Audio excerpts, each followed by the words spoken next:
Chapitre 22. Le Saphorime Samuel, ex-disciple de Jonatas ben Uziel, et puis disciple de Jésus. Jésus est seul, et encore dans la caverne. Un feu brille pour donner de la lumière et de la chaleur, et il se produit une forte odeur de résine et de fagots dans l'antre, au milieu des crépitements et des étincelles. Jésus s'est retiré dans le fond, dans une crevasse où on a jeté des branches sèches, et il y reste en méditation. La flamme ondoie de temps à autre, baisse ou se ravive successivement par suite des coups de vent qui courent à travers les bois et pénètrent en mugissant à l'intérieur de la caverne qui résonne comme un buccin. Ce n'est pas un vent continu. Il tombe, puis se relève comme les flots de la mer en temps de grande marée. Quand il souffle fort, la cendre et les feuilles sèches sont poussées vers les trois corridors rocheux d'où Jésus est venu dans la grotte plus grande, et la flamme penche jusqu'à lécher le sol de ce côté. Puis, une fois tombé le coup de vent, elle se redresse encore frétillante et recommence ensuite à flamber toute droite. Jésus ne s'en occupe pas, il médite. Puis, au bruit du vent, s'unit celui de la pluie qui, d'abord rare, puis serré, frappe les feuillages des fourrés. Un véritable ouragan a vite fait de changer les sentiers en petits torrents bruyants. Et maintenant, c'est le bruit de l'eau qui domine, car le vent tombe peu à peu.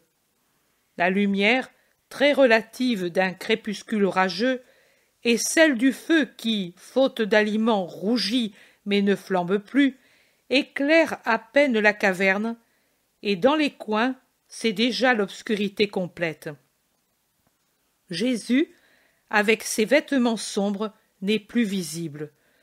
Son visage est penché sur ses genoux, qu'il tient relevés, et c'est à peine, quand il le relève, si on voit une blancheur se détacher sur la paroi obscure.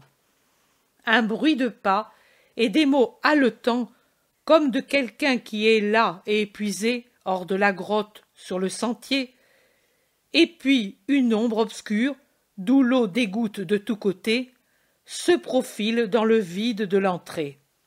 L'homme, car c'est un homme à la barbe touffue et noire, pousse un « oh » de soulagement, et il jette à terre son couvre-chef détrempé par l'eau, secoue son manteau et monologue.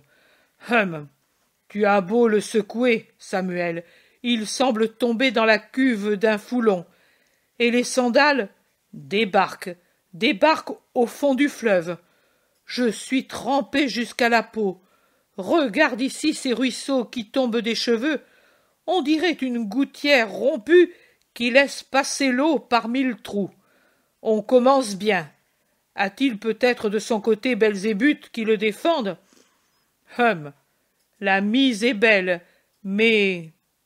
Il s'assied sur une pierre près du feu. Il n'y a plus de flammes, mais des tisons rouges qui forment des dessins étranges, dernière trace de vie du bois consumé.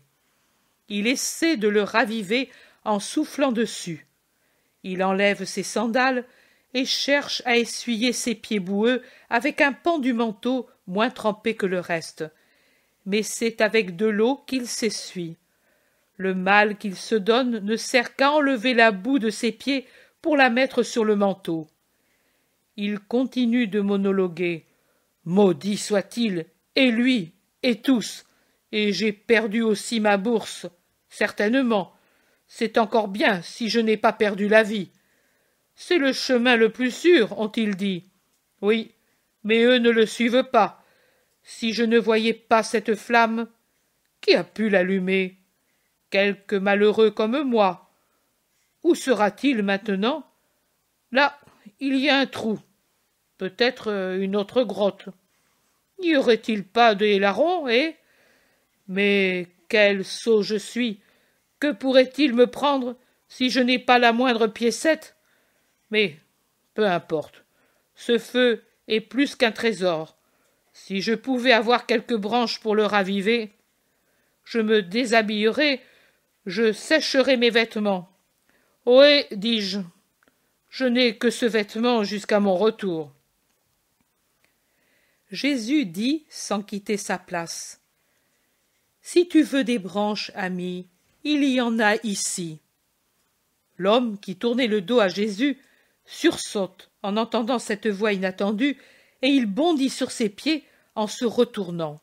Il paraît effrayé. « Qui es-tu » demande-t-il en écarquillant les yeux pour essayer de voir. « Un voyageur comme toi. C'est moi qui ai allumé le feu et je suis content qu'il t'ait servi pour te diriger. » Jésus s'avance avec une brassée de bois et la jette près du feu en ordonnant « Ravive la flamme avant que la cendre couvre tout. Je n'ai pas d'amadou ni de briquet, car celui qui me l'a prêté s'en est allé après le coucher du soleil. » Jésus parle amicalement, mais il ne s'avance pas pour que le feu l'éclaire. Au contraire, il retourne dans son coin en restant plus que jamais enveloppé dans son manteau. L'homme, pendant ce temps, se penche pour souffler fort sur des feuilles qu'il a jetées sur le feu et reste ainsi occupé jusqu'à ce que la flamme jaillisse. Il rit en jetant des branches de plus en plus grosses qui refont la flamme. Jésus est retourné s'asseoir à sa place et il l'observe. L'homme dit « Maintenant je devrais me déshabiller pour faire sécher mes vêtements. Je préfère rester nu qu'ainsi trempé, mais je n'y arrive pas. Une côte s'est éboulée et je me suis trouvé sous un éboulis de terre et d'eau. Ah, maintenant je suis frais. Regarde, j'ai déchiré mon vêtement. Voyage maudit, si encore j'avais transgressé le sabbat. Mais non, je me suis arrêté jusqu'au coucher du soleil. Après... Et maintenant, comment vais-je faire? Pour me sauver, j'ai laissé aller ma bourse, et maintenant elle sera dans la vallée ou accrochée dans quelque buisson, qui sait où. Voici mon vêtement, il est sec et chaud. À moi le manteau me suffit. Prends-le, je suis sain, ne crains pas. Et bon, un bon ami, comment te remercier? En m'aimant comme un frère. En t'aimant comme un frère? Mais tu ne sais pas qui je suis. Et si j'étais mauvais, voudrais-tu de mon amour? Je le voudrais pour te rendre bon. L'homme, qui est jeune, à peu près de l'âge de Jésus, baisse la tête et réfléchit. Il a le vêtement de Jésus dans les mains, mais il ne le voit pas. Il réfléchit et machinalement il se le passe sur la peau nue, car il s'est déshabillé même de ses sous-vêtements. Jésus, qui était revenu dans son coin, lui demande « Quand as-tu mangé ?»« À Sexte, j'aurais dû manger en arrivant dans le village, dans la vallée, mais je me suis égaré et j'ai perdu ma bourse et mon argent. Voici, j'ai encore ici des restes de nourriture. Ils devaient me servir pour demain, mais prends-les. À moi, le jeûne ne me pèse pas. Mais si tu dois marcher, tu auras besoin de force. Oh, je ne vais pas loin. À Éphraïm seulement. À Éphraïm? Tu es samaritain? Cela t'indispose? Je ne suis pas samaritain. En effet, tu as l'accent de Galilée. Qui es-tu? Pourquoi ne découvres-tu pas ton visage? Tu dois te cacher parce que tu es coupable. Je ne te dénoncerai pas. Je suis un voyageur, je te l'ai déjà dit. Mon nom ne te dirait rien, ou te dirait trop. Et du reste, qu'est le nom? Quand je t'offre un vêtement pour tes membres glacés, du pain pour ta faim, et surtout ma pitié pour ton cœur. As-tu peut-être besoin de savoir mon nom pour te sentir refait par les vêtements secs, la nourriture et l'affection? Mais si tu veux me donner un nom, appelle-moi pitié. Je n'ai rien de honteux qui m'oblige à me cacher, mais ce n'est pas pour cela que tu renoncerais à me dénoncer, car tu as en ton cœur un dessein qui n'est pas bon, et une mauvaise pensée donne pour fruit de mauvaises actions. L'homme sursaute et va près de Jésus, mais de Jésus il ne voit que les yeux, et même ceux-ci sont voilés par les paupières qui sont baissées. Jésus dit : mange, mange, mon ami, il n'y a rien d'autre à faire. L'homme revient près du feu, et il mange lentement, sans parler. Il est pensif. Jésus est tout pelotonné dans son coin. L'homme se restaure peu à peu. La chaleur du feu, le pain et la viande rôtie que Jésus lui a donnée le mettent en train. Il se lève, s'étire, tend le cordon qui lui servait de ceinture d'un éclat de roche à un piton rouillé fixé là à l'intérieur, qui sait par qui et depuis quand, et il étend dessus son vêtement, son manteau, son couvre-chef pour les faire sécher. Il secoue ses sandales et les présente à la flamme qui l'alimente généreusement. Jésus semble sommeiller. L'homme s'assoit à son tour et réfléchit, puis il se tourne pour regarder l'inconnu. Il demande : « Tu dors ?» Jésus répond : « Non, je réfléchis et je prie. » « Pour qui ? » ?»« Pour tous les malheureux de toutes sortes, et il y en a tant. »« Tu es impénitent ? » ?»« Je suis impénitent. La terre a grand besoin de pénitence pour donner aux faibles qui l'habitent la force de repousser Satan. »« Tu as bien dit. Tu parles comme un rabbi. Moi, je m'y connais, car je suis Saphorim. Je suis avec le rabbi Jonatas ben Uziel, son plus cher disciple. Et maintenant, si le Très-Haut m'assiste, je lui deviendrai encore plus cher. Mon nom sera exalté par tout Israël. » Jésus ne réplique rien. L'autre, après un moment, se lève et vient s'asseoir près de Jésus. Il dit, en lissant ses cheveux avec la main, car ils sont presque secs, et en remettant sa barbe en forme : « Écoute, tu as dit que tu vas à Éphraïm, mais y vas-tu par hasard, ou y résides-tu ? » ?»« J'habite à Éphraïm. »« Mais tu n'es pas samaritain, as-tu dit ? » ?»« Je le répète, je ne suis pas samaritain. »« Et qui peut habiter là, sinon ? Écoute, on dit que c'est à Éphraïm que s'est réfugié le rabbi de Nazareth, le proscrit, le maudit. Est-ce vrai ? C'est vrai. Jésus, le Christ du Seigneur, est là. Ce n'est pas le Christ du Seigneur, c'est un menteur, c'est un blasphémateur, c'est un démon, c'est la cause de tous nos malheurs, et il ne se dresse pas pour l'abattre quelqu'un qui venge tout un peuple, s'écrie-t-il avec une haine fanatique. Il t'a peut-être fait du mal pour que tu en parles avec de tels accents de haine ? À moi, non.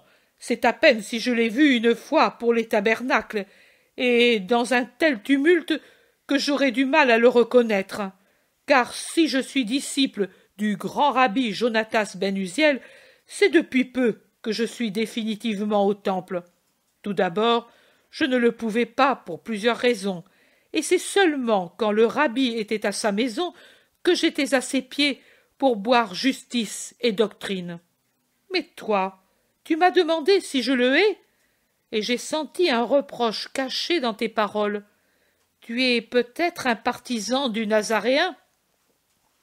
Non, je ne le suis pas, mais quiconque est juste condamne la haine. La haine est sainte quand elle se tourne contre un ennemi de Dieu et de la patrie. C'est ce qu'est le rabbi nazaréen, et il est saint de le combattre, de le haïr. Combattre l'homme ou l'idée qu'il représente et la doctrine qu'il proclame.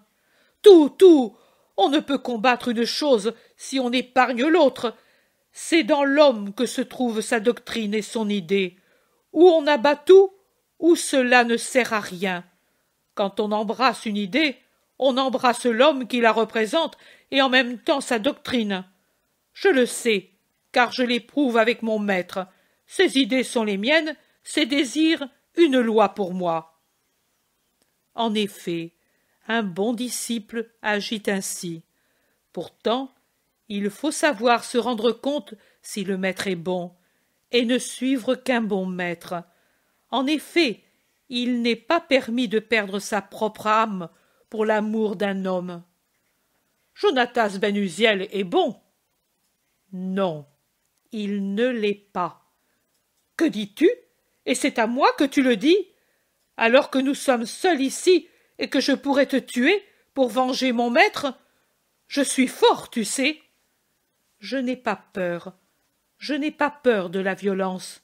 Et je n'ai pas peur, tout en sachant que si tu me frappes, je ne réagirai pas. Ah, j'ai compris. Tu es un disciple du rabbi. Un apôtre. C'est ainsi qu'il appelle ses disciples les plus fidèles. Et tu vas le rejoindre. Peut-être que celui qui était avec toi était un de tes pareils. Et tu attends quelqu'un comme toi. J'attends quelqu'un. Oui. Le rabbi, peut-être? Il n'est pas besoin que je l'attende. Il n'a pas besoin de ma parole pour être guéri de son mal. Il n'a pas l'âme malade, ni non plus le corps. J'attends une pauvre âme empoisonnée, délirante, pour la guérir. Tu es un apôtre. On sait en effet que lui les envoie pour évangéliser, car il a peur d'y aller lui-même depuis qu'il a été condamné par le Sanhédrin. C'est pour cela que tu as sa doctrine. Ne pas réagir contre celui qui offense, c'est l'un de ses enseignements. C'est l'un de ses enseignements, car lui, il enseigne l'amour, le pardon, la justice, la douceur. Il aime les ennemis comme les amis, parce qu'il voit tout en Dieu. Oh, s'il me rencontrait, si, comme je l'espère, je le rencontrerai, je ne crois pas qu'il m'aimera. Ce serait un sot. Mais je ne puis parler avec toi, son apôtre, et je regrette d'avoir dit ce que j'ai dit. Tu le lui rapporteras. Il n'en est pas besoin. Mais en vérité, je te dis que lui t'aimera, et même qu'il t'aime, bien que tu ailles à Éphraïm pour l'entraîner dans un piège et le livrer au Sanhédrin qui a promis une grande récompense à celui qui le fera. Tu es prophète, ou bien tu as l'esprit Python. Il t'a communiqué sa puissance. Tu es donc un maudit, toi aussi, et moi j'ai accepté ton pain, ton vêtement. Tu as été pour moi un ami. Il est dit, tu ne lèveras pas la main contre celui qui t'a fait du bien. Tu l'as fait. Pourquoi, si tu savais que moi? Peut-être pour m'empêcher d'agir.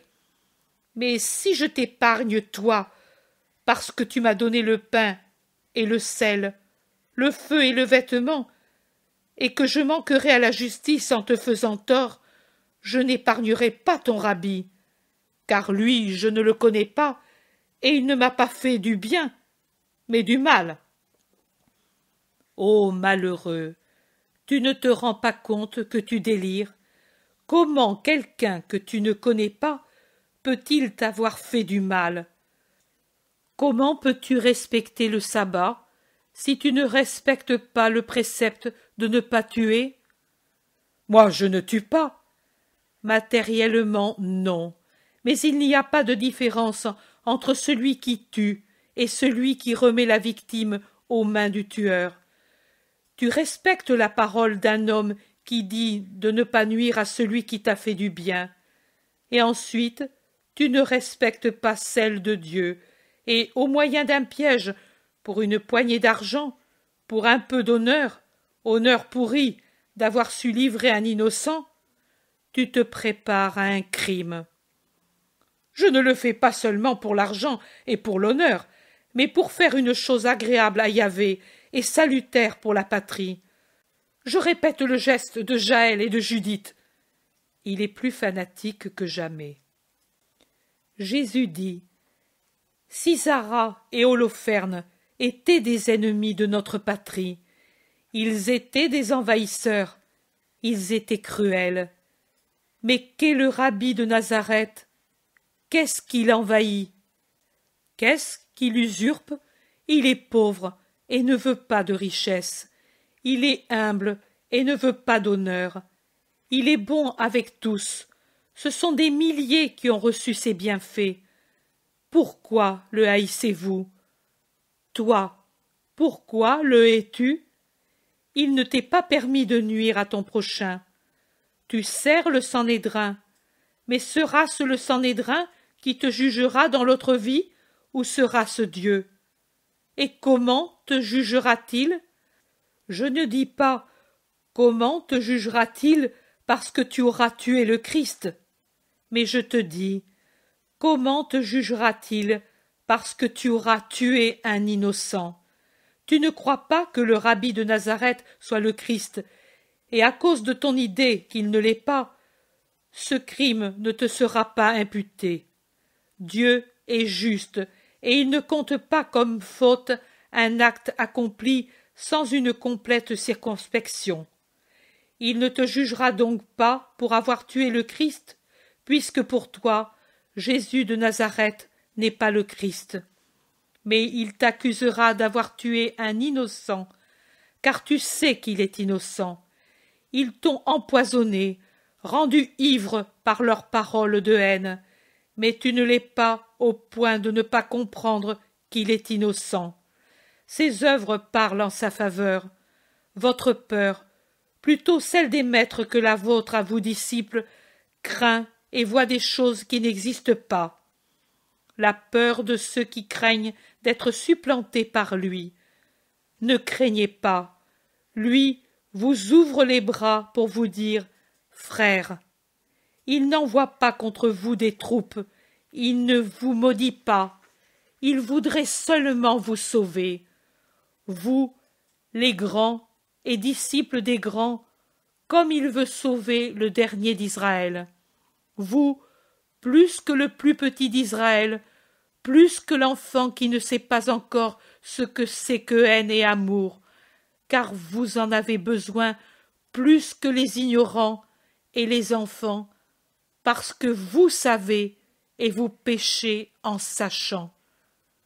Ta conscience d'homme, si tu la dépouilles des idées qu'on y a mises, si tu la purifies des poisons qui la font délirer, peut-elle te dire que lui est coupable?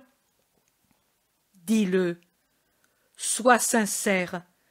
L'as-tu vu peut-être un jour manquer à la loi ou conseiller de manquer à la loi?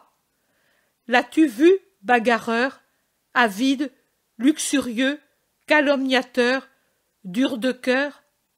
Parle. L'as-tu vu peut-être irrespectueux envers le Sanhédrin? Lui est comme un proscrit. Pour obéir au verdict du Sanhédrin, il pourrait lancer un appel, et toute la Palestine le suivrait pour marcher contre le petit nombre de ceux qui le haïssent. Et lui, au contraire, conseille à ses disciples la paix et le pardon. Il pourrait, comme il rend la vie aux morts, la vue aux aveugles, le mouvement aux paralytiques, l'ouïe aux sourds, la délivrance aux possédés, car ni le ciel ni l'enfer ne sont insensibles à ses volontés. Il pourrait vous foudroyer de ses foudres divines et se débarrasser ainsi de ses ennemis. Et lui, au contraire, prie pour vous et guérit vos parents, vous guérit le cœur, vous donne le pain, le vêtement, le feu, car je suis Jésus de Nazareth, le Christ, celui que tu cherches pour avoir la somme promise à celui qui le livre au Sanhédrin et les honneurs du libérateur d'Israël. Je suis Jésus de Nazareth, le Christ. Me voici. Prends-moi donc, comme maître et comme fils de Dieu, je te libère de l'obligation et du péché de lever ou d'avoir levé la main sur celui qui t'a fait du bien. » Jésus s'est levé en dégageant la tête de son manteau, et il tend les mains comme pour qu'on le prenne et qu'on le lie. Mais grand comme il est, et il paraît encore plus élancé, étant resté avec son seul sous-vêtement court et presque étriqué, avec son manteau foncé qui pend de ses épaules, bien droit, les yeux fixés sur le visage de son persécuteur, dans le reflet mobile des flammes qui allument des points lumineux sur ses cheveux flottants et font briller ses larges pupilles dans le cercle bleu saphir des iris. Si majestueux, franc, sans peur, il impose plus de respect que s'il était entouré d'une armée chargée de le défendre. L'homme est comme fasciné, paralysé par l'étonnement. C'est seulement après un moment qu'il arrive à murmurer « Toi? Toi? Toi ?» Il semble qu'il ne sait pas dire autre chose. Jésus insiste. « Prends-moi donc. Enlève ce cordon inutile, tendu pour soutenir un vêtement sale et déchiré, et lie mes mains. Je te suivrai comme un agneau suit le boucher, et je ne te haïrai pas, parce que tu me conduis à la mort. Je te l'ai dit, c'est la fin qui justifie l'action et en change la nature. Pour toi, je suis la ruine d'Israël, et tu crois sauver Israël en me tuant. Pour toi, je suis coupable de tous les crimes, et tu sers donc la justice en supprimant un malfaiteur. Tu n'es donc pas plus coupable que le bourreau qui exécute un ordre qu'il a reçu. Veux-tu m'immoler ici, sur place? Ici, à mes pieds, se trouve le couteau avec lequel j'ai découpé la nourriture. Prends-le. La lame qui a servi à l'amour pour mon prochain peut se changer en couteau de sacrificateur. Ma chair n'est pas plus dure que la viande de l'agneau rôti que mon ami m'avait laissé pour ma faim et que j'ai donné pour te nourrir, toi, mon ennemi. Mais tu crains les patrouilles romaines. Elles arrêtent ceux qui tuent un innocent et ne nous laissent pas rendre la justice, car nous sommes les sujets et eux les maîtres. Aussi, tu n'oses pas me tuer, et puis t'en aller vers ceux qui t'envoient avec sur les épaules l'agneau égorgé comme une marchandise qui sert à gagner de l'argent. Eh bien, laisse ici mon cadavre et va avertir tes maîtres, parce que tu n'es pas un disciple, mais un esclave. Tellement tu as renoncé à cette souveraine liberté de pensée et de volonté que Dieu lui-même laisse aux hommes. Et tu sers servilement tes maîtres, jusqu'au crime tu les sers. Mais tu n'es pas coupable, tu es empoisonné, tu es l'âme empoisonnée que j'attendais. Allons donc, la nuit et l'endroit favorisent le crime, je dis mal, la rédemption d'Israël. Ô pauvre enfant, tu dis sans le savoir des paroles prophétiques. Ma mort sera vraiment la rédemption, et non seulement d'Israël, mais de toute l'humanité. Et moi je suis venu pour être immolé, je brûle de l'être pour être le sauveur de tous. Toi, Saphorim du docte Jonatas ben Uziel, tu connais certainement Isaïe. Voici, l'homme des douleurs est devant toi, et si je ne semble pas tel, si je ne semble pas celui que vit aussi David avec les os à nu et déboîtés, si je ne suis pas comme le lépreux vu par Isaïe, c'est parce que vous ne voyez pas mon cœur. Je ne suis qu'une plaie. Le manque d'amour, la haine, la dureté, votre injustice m'ont blessé et meurtri de toutes parts. Et ne tenais-je pas caché mon visage alors que tu me méprisais à cause de ce que je suis réellement, le Verbe de Dieu, le Christ? mais je suis l'homme habitué à la souffrance. Et ne me jugez-vous pas comme quelqu'un qui est frappé par Dieu? Et est-ce que je ne me sacrifie pas parce que je veux me sacrifier pour vous guérir par mon sacrifice? Allons, frappe, regarde, je n'ai pas peur, et tu ne dois pas avoir peur. Moi, parce que je suis l'innocent, et que je ne crains pas le jugement de Dieu. Moi, parce qu'en présentant mon cou à ton couteau, je fais en sorte que s'accomplisse la volonté de Dieu, en anticipant de quelque temps mon heure pour votre bien. Même quand je suis né, j'ai anticipé l'heure par amour pour vous donner la paix avant le temps. Mais vous, de cette angoisse d'amour que j'éprouve, vous en faites une arme de négation.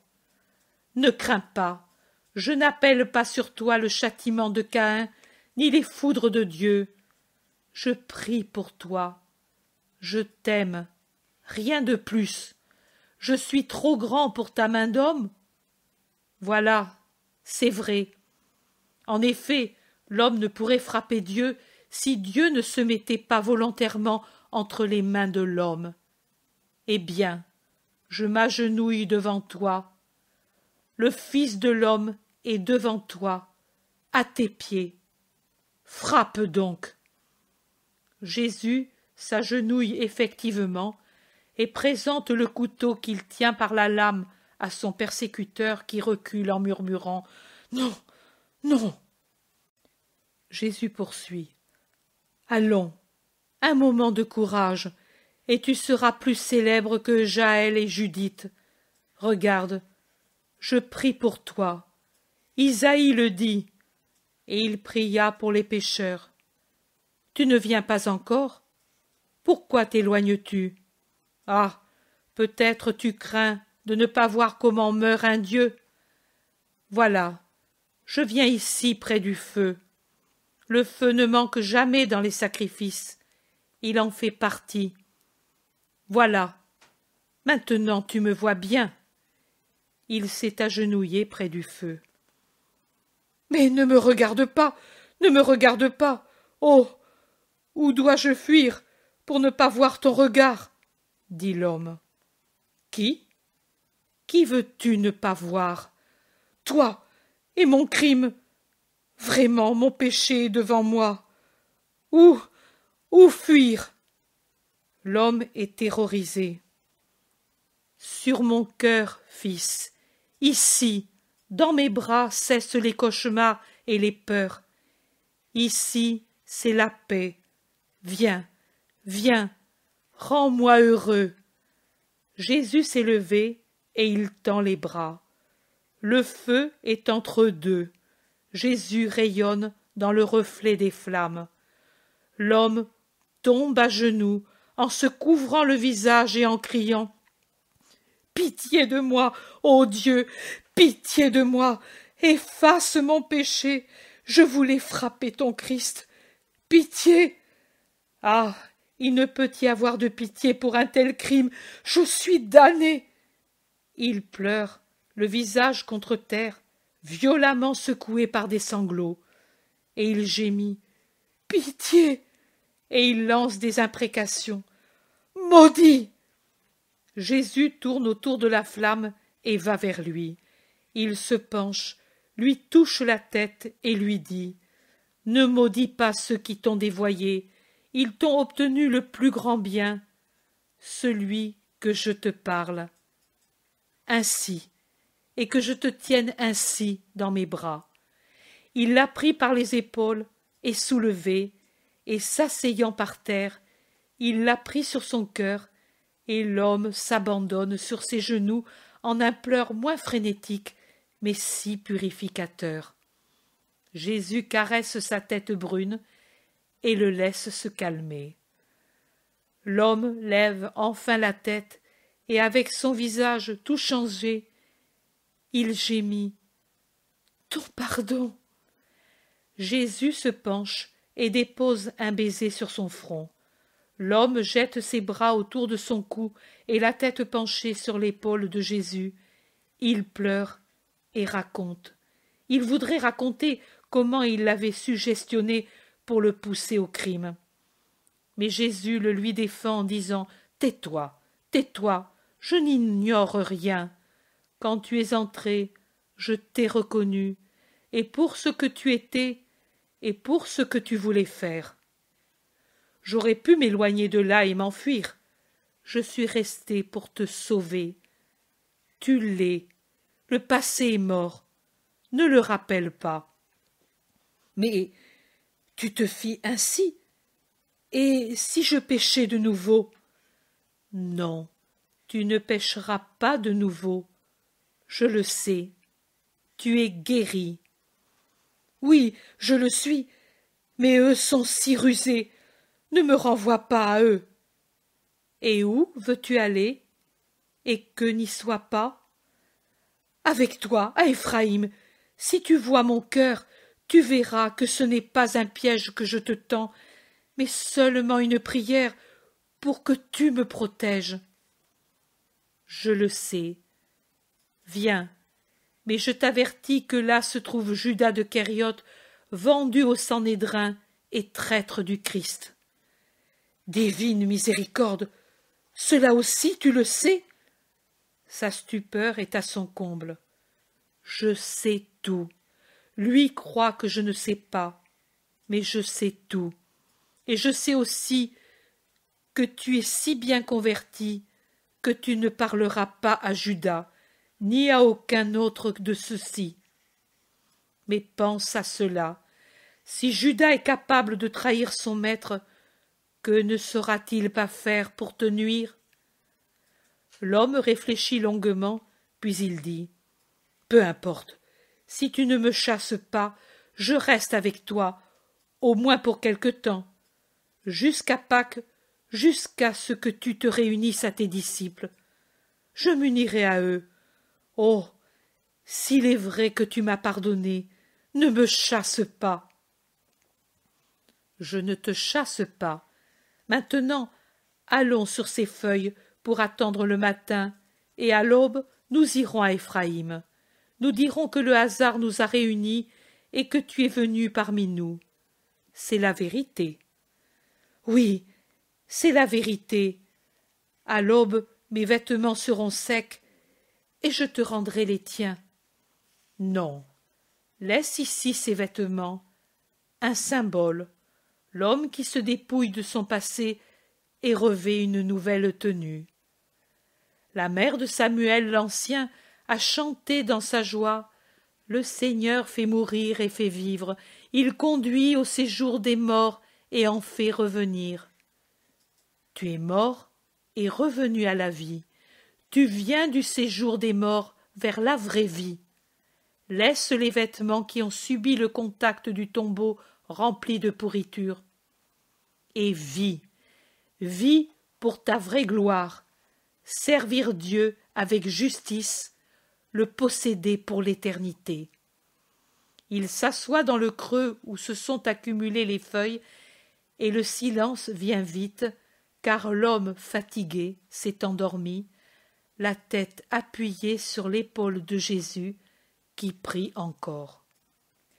Et c'est une belle matinée de printemps quand ils arrivent par le sentier du torrent, qui va redevenir limpide après l'averse, et dont le courant plus fourni chante plus fort et brille au soleil entre ses rives que la pluie rend toujours luisantes, devant la maison de Marie de Jacob. Pierre, qui est sur le seuil, pousse un cri et court à leur rencontre.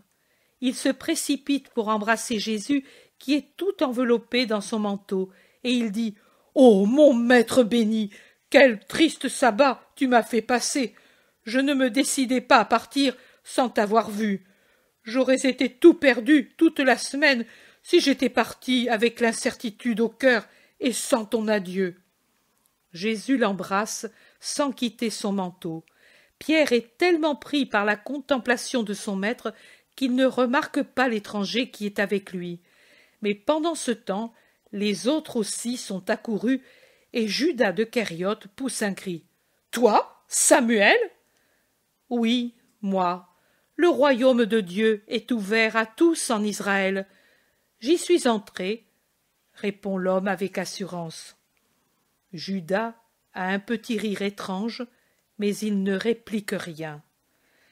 L'attention de tous se porte sur le nouveau venu, et Pierre demande « Qui est-ce » ? « Un nouveau disciple. Nous nous sommes rencontrés par hasard, ou plutôt Dieu nous a fait nous rencontrer, et je l'ai accueilli comme quelqu'un que le Père m'envoyait, et je vous dis à vous que c'est ainsi qu'il faut faire. Et puisque c'est grande fête quand quelqu'un entre pour faire partie du royaume des cieux, déposez vos sacs et vos manteaux, vous qui alliez partir, et restons unis jusqu'à demain. Et maintenant, laisse-moi aller, Simon, car je lui ai donné mon vêtement, et l'air du matin me mord la chair si je reste ici arrêté. » « Ah, il me semblait. Mais tu vas tomber malade, maître, si tu agis ainsi. »« Moi je ne voulais pas, mais lui l'a voulu, » s'excuse l'homme. Oui, il avait été renversé par le débordement de l'eau, et il s'est sauvé grâce à sa volonté. Pour que rien de ce moment pénible ne restât sur lui, et qu'il vienne vers nous sans être tout crasseux, je lui ai fait laisser à l'endroit où nous nous sommes rencontrés son vêtement déchiré et sale, et je l'ai revêtu du mien, dit Jésus. Et il regarde Judas de Kériote qui répète son petit rire étrange comme au début, et comme quand Jésus a dit que l'on fait grande fête quand quelqu'un entre pour faire partie du royaume des cieux.